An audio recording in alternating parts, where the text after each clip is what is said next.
Greetings, fellow seekers, scouts of the kingdom. Today, we embark on another exploration voyage into terra incognita, inside the simulation. In today's discourse, we embark on a quest to uncover the delicate interplay between our capacity for perceiving reality as it is and the simulation.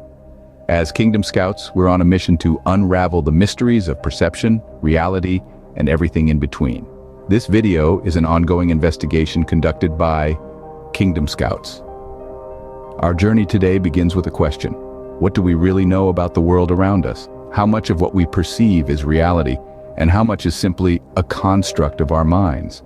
Are we living in a world of solid matter, or are we merely characters in a cosmic play, acting out scenes on a stage of illusion? In our quest for truth, we will delve into the theories of some of the world's greatest minds, from the philosophical musings of Spinoza to the modern cognitive concepts of John Vervaeke. So, buckle up, fellow scouts, as we prepare to dive deep into the uncharted waters of perception and reality, and perhaps, just perhaps, uncover some truths about the world we inhabit, and more importantly, about ourselves. How much of what you perceive is reality? Can we trust our senses, or are they simply a tool to help us navigate through life? These are some of the questions that cognitive scientist Donald Hoffman has endeavored to answer. His proposal suggests that our perception is not a faithful reflection of reality. In the best-case scenario, we only perceive a fraction of what truly exists. This idea is particularly intriguing in a world increasingly dominated by virtual simulations. And it's especially intriguing for us because, as you may know, if you have been following our explorations, we are very interested in the simulation hypothesis. And, as you can infer, if our perception is flawed, then the concept of creating a simulation becomes meaningless. Unless the simulation has the ability to hack our perceptions. We should also deduce, following the same reasoning, that the key to authentic freedom may lie in mastering our own perception of reality. In essence, our headset, our lens through which we perceive the world, becomes the target. So, how do we take control of our perception? The 17th century philosopher Baruch Spinoza offers some insightful advice. Spinoza's philosophy revolves around four key concepts: sensory doubt, interconnectedness, intellectual intuition, and an eternal perspective. Let's delve into each one. Sensory doubt refers to the idea that our senses can deceive us.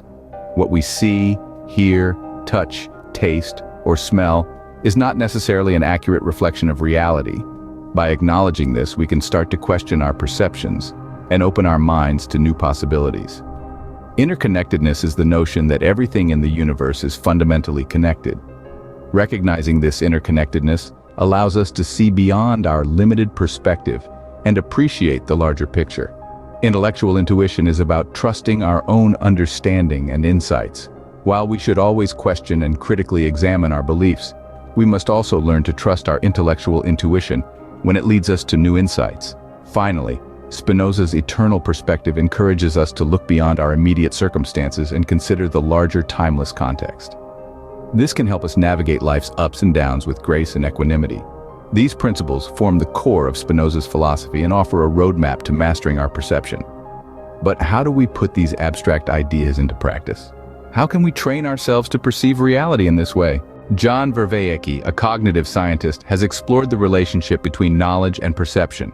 His framework of 4 types of knowing offers a unique approach to understanding reality. Vervaeke's first type of knowing is propositional knowledge. This is where our perception comes into play when we know facts or information about the universe. It's like knowing the names of planets or understanding the rules of time travel. Our perception of reality is informed by the factual information we hold. The second type of knowing is procedural knowledge. This is about knowing how to do stuff. It's the practical application of our perception.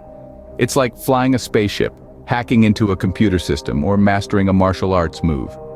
Our perception guides us in these actions, allowing us to interact with the world around us. Then there's perspectival knowledge. This is the lens through which we experience the world. It's the knowledge we gain from our subjective experiences and our unique point of view. It's like seeing the world from the perspective of a Jedi or a hitchhiker traveling through space. Our perception shapes and colors this perspective, making each person's view of the world unique. The final type of knowing is participatory knowledge. This is where our perception becomes a part of the very process of knowing, where we engage with the world around us.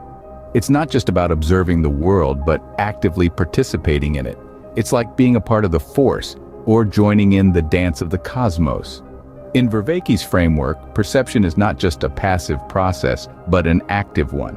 Each type of knowing offers a unique lens through which we perceive and interact with the world, and each lens can be trained, honed, and mastered to help us gain a more accurate understanding of reality.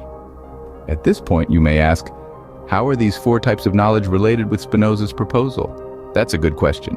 To answer that question, we must first add another ingredient in this psychedelic recipe, the strange state of flow. The state of flow, coined by psychologist Mihaly Csikszentmihalyi, is a mental state characterized by complete immersion in an activity, where individuals are fully focused and engaged in what they are doing.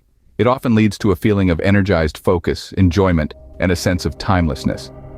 And this is where this exploration starts to become interesting. When we apply the concept of flow to Vervaeke's framework, we find that the form types of knowing change. In the state of flow, procedural knowing becomes highly enhanced. Flow is characterized by effortless action and complete immersion in the task at hand. During flow, individuals seamlessly execute complex tasks without conscious effort, drawing upon deeply ingrained procedural knowledge. It's like having a superpower for your skills. You effortlessly perform tasks, almost like they're second nature. Flow can also impact propositional knowing by temporarily suspending analytical thinking and self-awareness. In the flow state, individuals experience a heightened sense of clarity and focus, allowing them to intuitively grasp concepts and make connections without relying on explicit reasoning or logic. Time bends and space expands. You feel like you're in a different dimension, fully aware of everything around you. Flow profoundly influences participatory knowing by fostering a deep sense of engagement and connection with the task at hand. In the flow state, individuals feel a strong sense of agency and purpose, fully immersed in the present moment and deeply invested in the outcome of their actions. You're totally in the zone, like a character in a video game. Every action feels important, and you're completely focused on the task at hand. And why is all this interesting, you may ask? This is very intriguing because it is a fair match with Spinoza's recommendations for mastering our perception.